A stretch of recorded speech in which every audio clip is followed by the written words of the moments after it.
Good morning, children. Welcome to part 3 of the chapter Cash Flow Statement. In the previous two videos, we have studied that there are various activities in the cash flow statement, then what are the cash inflows and cash outflows under various activities, etc. So in this video, we are going to do few conceptual questions based on such activities and flows. Now this is practical question number 1 of your accounts book only by D.K. Goyal, volume 2, chapter cash flow statement. You have to identify the following transactions as belonging to operating, investing, financing activities and cash equivalents. That means there are 15 items given to you and you have to identify whether these are operating or investing activities or financing activities, or they are a part of cash equivalents. So I am not reading out these 15 points to you because while solving question we'll automatically read it. Now let us start with the solution. The first item which was given was interest paid, and we have already studied if interest is paid, it is a part of financing activity. Then interest received by a company on its investment. So if the interest is received, it is a part of investing activity, which you can see the answers are given in bold on the right hand side. Then dividend received, again if the dividend is received, it is a part of investing activity. Next, dividend paid, if it is paid, it is a part of financing activity. Next, cash received from sale of goods. So any cash received from sale of goods will be a part of operating activity. Next, cash paid for purchase of stock in trade. So any cash paid for purchasing stock in trade, that will be considered as operating activity. Then salary and wages paid, again this is an operating expense, it will be a part of operating activities. Then debentures purchased, that means you are purchasing the debentures of any other company, that means you are investing in some other company, so this will be a part of investing activity. The next, loan advance, that means you are giving a loan to some third party, so again it will be a part of investment, it will be shown under investing activity.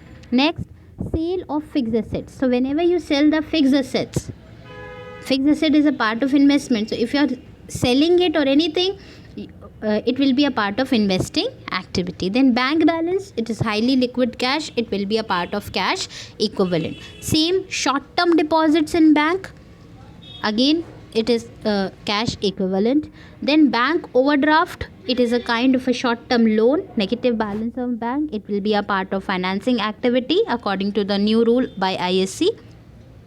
Marketable securities, these are very short term investment which can be converted into cash within a period of 3 months or less, so it will be a part of cash equivalents.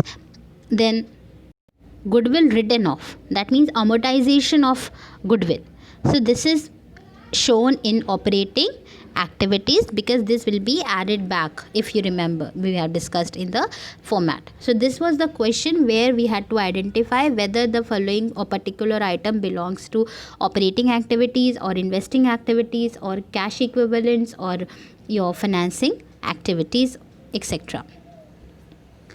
Now let us discuss the next question.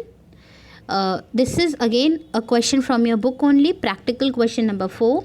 In this you have to state which of the following would result in inflow or outflow of cash or cash equivalents. That means whether the cash is coming in or the cash or cash equivalent balance is increasing or cash is going out, that means cash or cash equivalent balance is decreasing. So again, as you can see in this slide, there are 5 points. So in totality you can see there are 17 points over here. So again, I am not going to read the points, I'll just do the solution because in that I have already written it. And in brackets you can see, for example, in point number 7 you can see ISC 2018 is written. In 8 point ISC 2018 is written. And then in the 14th point you can see ISC sample paper 2017 is written. So these are the points which were asked in such particular respective years. So let us start with the solution.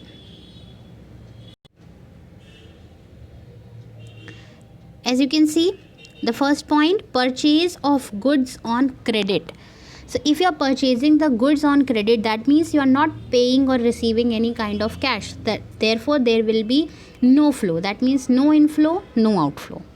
On the right hand side you can see the answers in bold. Then second one, sale of goods costing rupees 20,000 for 15,000 for cash. That means you have sold the goods, the value or the cost of which was 20,000, and you have sold it for 15,000 in cash. That means by selling these goods you will be receiving 15,000 in cash. That means there will be a cash inflow of rupees 15,000. Then the third point, purchase of a fixed asset on long term deferred payment basis.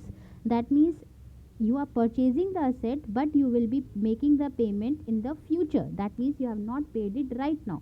So there is no inflow and outflow. That means there is no flow of cash.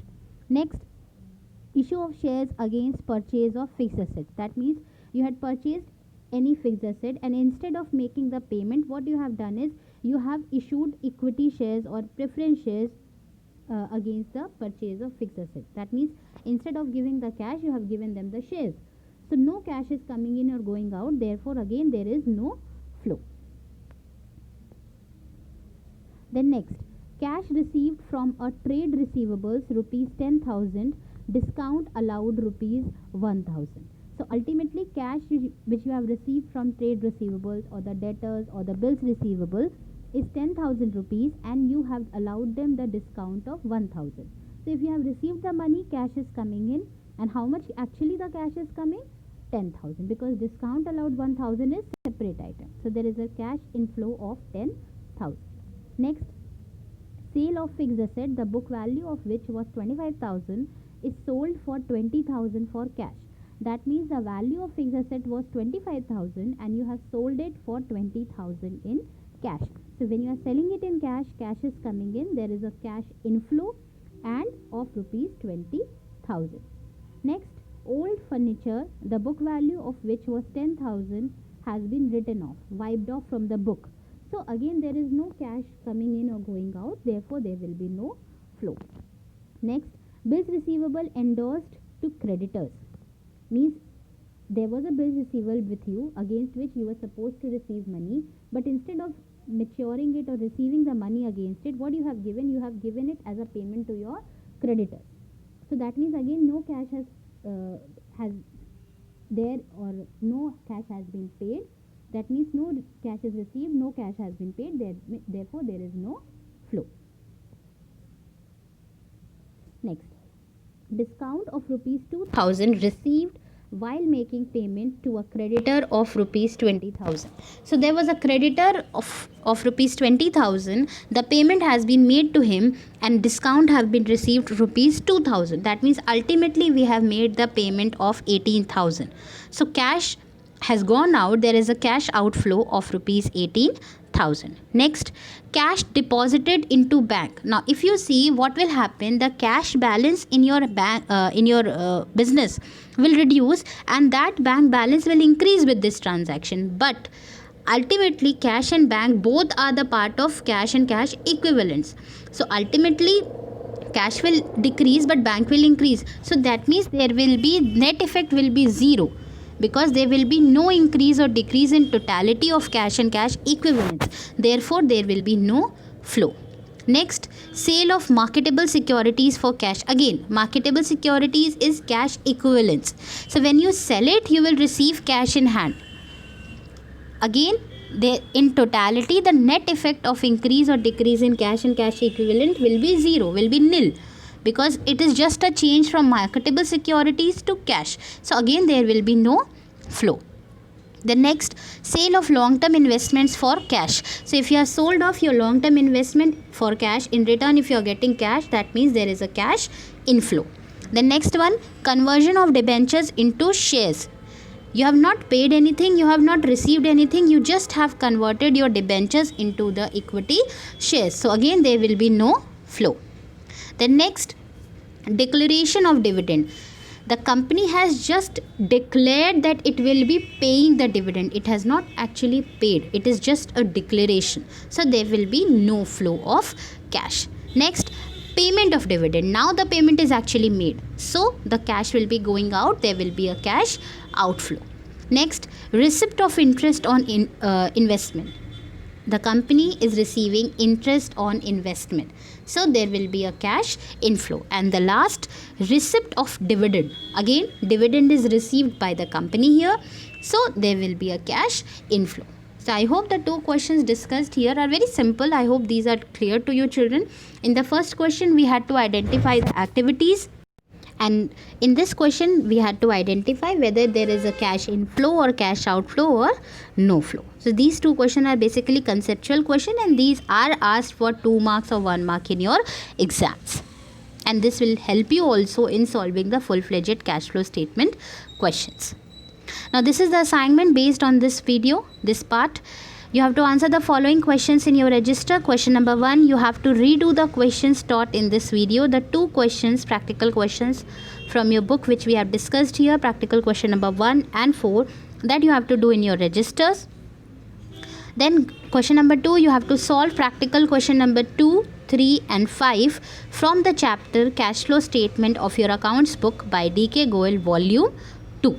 So these 3 questions are also based on such conceptual type of questions only. So I hope these are clear to you, children. Just go through the video once again and the previous videos as well. Especially revise the format. Keep on learning and revising the format, because then only you can solve the questions very easily. Thank you, children. Take care.